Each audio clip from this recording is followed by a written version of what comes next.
বিনয় নম্রতা মুমিনের শ্রেষ্ঠ ভূষণ, মানুষের গুণের অলঙ্কার। নম্রতা আল্লাহর পক্ষ থেকে রহমত। নবীজি সাল্লাল্লাহু আলাইহি সাল্লাম তার এই গুণের মাধ্যমে মানুষকে ইসলামের প্রতি আকৃষ্ট করেছেন। পবিত্র কোরআনে ইরশাদ হয়েছে, অতঃপর আল্লাহর পক্ষ থেকে রহমতের কারণে তুমি তাদের জন্য নম্র হয়েছিলে, আর যদি তুমি কঠোর স্বভাবের কঠিন হৃদয় সম্পূর্ণ হতে তবে তারা তোমার আশেপাশে থেকে সরে পড়ত।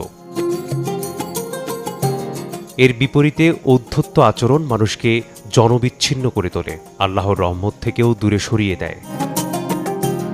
ব্যক্তির যে স্বাভাবিক আচরণ তার পরিবর্তন করে রাগের মাধ্যমে চিৎকার চেঁচামেচি কিংবা প্রত্যাশিত যে আচরণ তা না করে ব্যক্তিকে অপমান বা ছোট করে কথা বললে আচরণে ঔদ্ধত্য প্রকাশ পায়। আবার অনেক ক্ষেত্রে রাগ প্রকাশ না করেও পরোক্ষভাবে ব্যক্তিকে এড়িয়ে চলাও ঔদ্ধত্য আচরণ বলেও গণ্য হয়। পবিত্র কোরআনে মহান আল্লাহ তার বান্দাদের ঔদ্ধত্য আচরণ থেকে বিরত থাকার নির্দেশ দিয়েছেন। তিনি বলেন, আর তুমি মানুষের দিক থেকে তোমার মুখ ফিরিয়ে নিও না, আর জমিনে দম্ভ ভরে চলাফেরা করো না। নিশ্চয়ই আল্লাহ কোনো দাম্ভিক অহংকারীকে পছন্দ করেন না।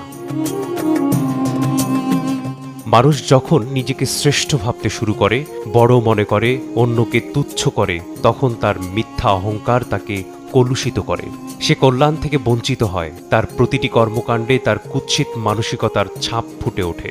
এ ব্যাপারে মহানবী হযরত মুহাম্মদ সাল্লাল্লাহু আলাইহি সাল্লাম বলেন, নম্রতা যে কোনো বিষয়কে সৌন্দর্যমণ্ডিত করে, আর যে কোনো বিষয় থেকে নম্রতা বিদূরিত হলে তাকে কলুষিত করে।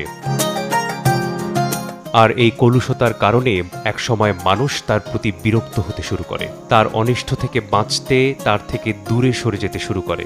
একসময় সে দুনিয়া ও আসমানবাসীর কাছে নিকৃষ্ট মানুষে পরিণত হয়। আল্লাহ তাআলা পবিত্র কোরআনে বলেন, রহমানের বান্দা তারাই যারা পৃথিবীতে নম্রভাবে চলাফেরা করে। এই আয়াত থেকে স্পষ্ট হয় যে আল্লাহর প্রিয় বান্দাদের অন্যতম বৈশিষ্ট্য হল বিনয় ও নম্রতা। মহান আল্লাহ বান্দার চলাফেরার মধ্যেও বিনয় দেখতে চান, যা তাকে অন্যদের চেয়ে আলাদা ও মর্যাদাশীল করে তোলে। মিসবাহুল আলিফ, সময় সংবাদ।